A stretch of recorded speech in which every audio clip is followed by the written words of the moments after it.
Hello दोस्तों, स्वागत है आपका हमारे इस यूट्यूब चैनल पर। तो बने रहेगा हमारे साथ, क्योंकि आज हम इस वीडियो में इस क्वेश्चन को बहुत ही सिंपल और बहुत ही आसान तरीके से आप समझाने वाले हैं। तो आप अंत तक बने रहिएगा, क्योंकि आप इस प्रकार क्वेश्चन को यदि एक बार सॉल्व करना सीख गए तो अन्य क्वेश्चन को आप आसानी से सॉल्व कर पाएंगे। एक चुनाव में एक उम्मीदवार दूसरे उम्मीदवार से 5400 वोटों से हार जाता है, जबकि उसे 41% वोट प्राप्त होते हैं। डाले गए कुल वोटों की संख्या ज्ञात कीजिए। एक चुनाव हुआ दोस्तों, इसमें तो जो व्यक्ति हार गया उसको कितने प्रतिशत वोट मिले हैं? 41% वोट मिले हैं, और वह 5400 वोटों से हार जाता है। तो कुल वोटों की संख्या निकालिए। तो हमने क्या किया, सबसे पहले माना कुल वोटों की संख्या x है। माना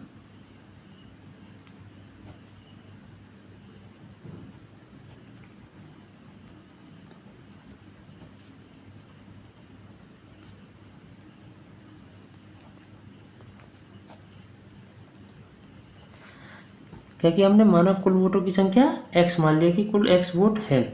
अब जो जो क्वेश्चन में दिया गया है उसको एक बार हमने क्या नोट कर लिया। हमको क्या दिया गया है, हारने वाले को कितने प्रतिशत वोट मिले? 41%। यहाँ पे लिखिए हारने वाले को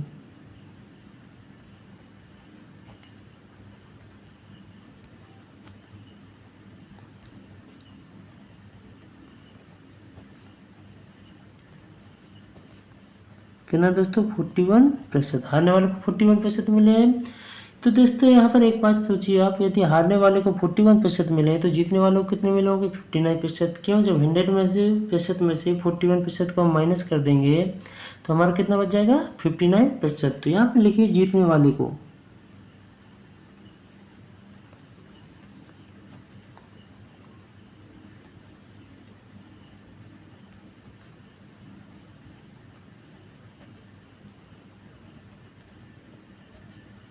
क्या है दोस्तों? 59%।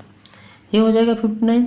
दोस्तों आप एक बार तो दी गई है इसमें क्वेश्चन में, यहाँ पर दिया गया है कि कुल वोटों से कितने वोटों से हार होती है? 5400 वोटों से। तो यहाँ पे लिखिए वोट का अंतर,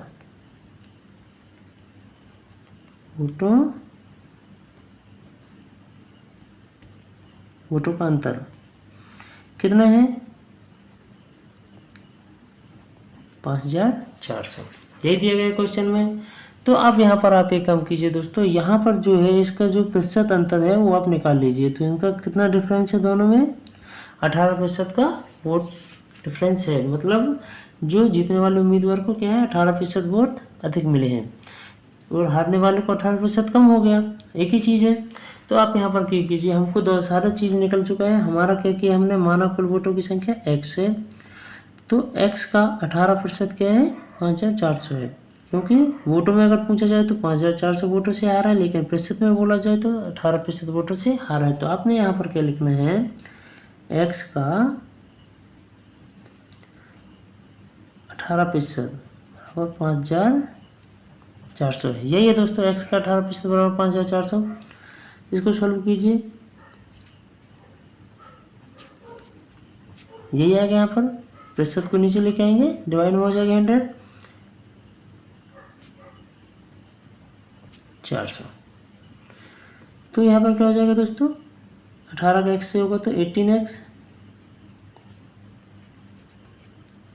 इक्वल टू क्या हो जाएगा?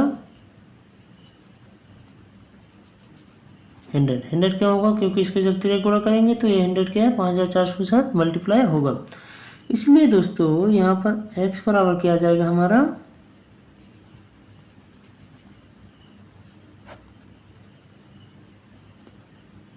18।